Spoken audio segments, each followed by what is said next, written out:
I bet I know why you're here. You're looking to buy a car. Well, when buying a car, there are several things you have to consider, and we're going to go into those. First off, when you're looking for a car, you're going to give up something called opportunity cost. What are opportunity costs? That's the time and the money that you give up shopping for the car. And also, you have to figure out the car that's right for you. You might want a car that's smaller. Why do you want a car that's smaller? Because it's cheaper. Now, before you get carried away, a cheaper car isn't necessarily that bad. The smaller the car, the smaller the engine, which means it will burn less gas. And we all know that gas is high nowadays. Another benefit to a small car is that the maintenance, which are operating costs, fuel, oil, belts and things like that, are cheaper for a smaller vehicle. So the smaller the car, the cheaper it's going to be. There's another very important part in buying a car. What is it? It's called research. I know a lot of you are thinking, how do you research a car? Well, go online and inspect the car that you're wanting to buy. You can go to plenty of places like Forbes magazine, and they give ratings on a certain vehicle that you'd like to have. Now, I bet you can't guess what the worst rated car on the road is. No, I know what you were thinking. Chevy Cobalt, right? Well, the worst rated car on the highways today is the brand new Cadillac Escalade. Now let me say that again, the Cadillac Escalade. It got a 61 out of 100. It ranked worst in durability, safety, and performance. You know how much they cost? $62,457 for the car. So you definitely want to research before you buy a lemon or a vehicle that's just not any good. Now let's go on to another expensive and important part about buying a car, which we touched on earlier, the maintenance of it. When buying a car, you have to consider the age. Why do you consider the age? Because you're going to have to maintain it. A vehicle that's older like this one is going to cost more in upkeep. Why is it going to cost more in upkeep? Because it's been around longer. The parts are going to wear out quicker. Belts and things like that are going to be replaced. Hoses in cars that are rubber that might have dry rotted. So the older the car, it may be cheaper. But in the end, you may spend more money keeping it up than you would buying a new car. Now, like, look at this one. This is a newer vehicle right here.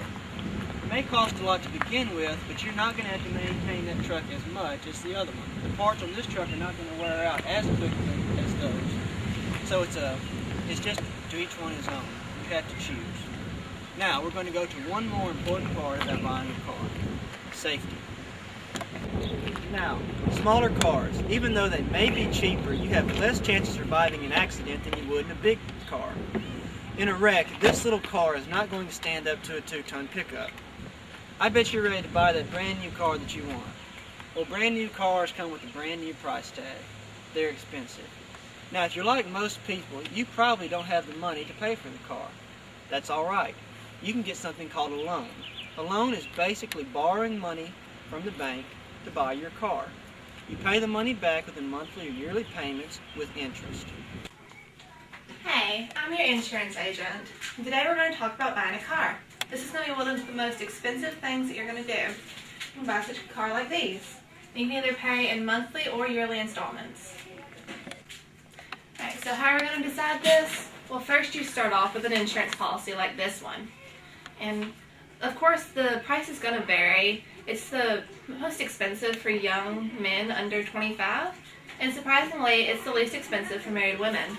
Of course, the price will go down if you're a responsible driver, no accidents, and of course as you age. But if you have an accident or get a ticket, the price is going to go up. If you think it's better to not have insurance, I'm going to advise against it, because you have to have at least liability insurance. It's a state law. If you don't have it, the state will not license your vehicle. And to drive without it, like I said, it's illegal. It's a $1,000 fine if you get caught. So how much will it cost? Well, it varies. Depends on things like the age of the car and who's going to be driving it. Like, if you're in a business and there's a lot of people driving it, it's going to be more expensive. And then it also varies if you're married, and then your safety record. If you're an unsafe driver, it's going to be more, and if you're pretty reliable, then it's going to be a lot less. Don't worry. I know it's expensive, but it's definitely worth it. Say you have an accident and you have to replace a $20,000 car. Your insurance will cover that. That way you don't have to come up with the money all at once. Alright, now just a little recap. You know, you have to have insurance. It is a law. If not, you're going to be fined for it. And it might be a little expensive, but it's worth it. If you're a good driver, your policy's going to be lower. And if you're bad, well, it's going to be a little bit higher. But thanks for stopping by. There's two important processes you need to go through when buying a car. You need to research it first and make sure you can maintain it, and then you need to be able to get insurance.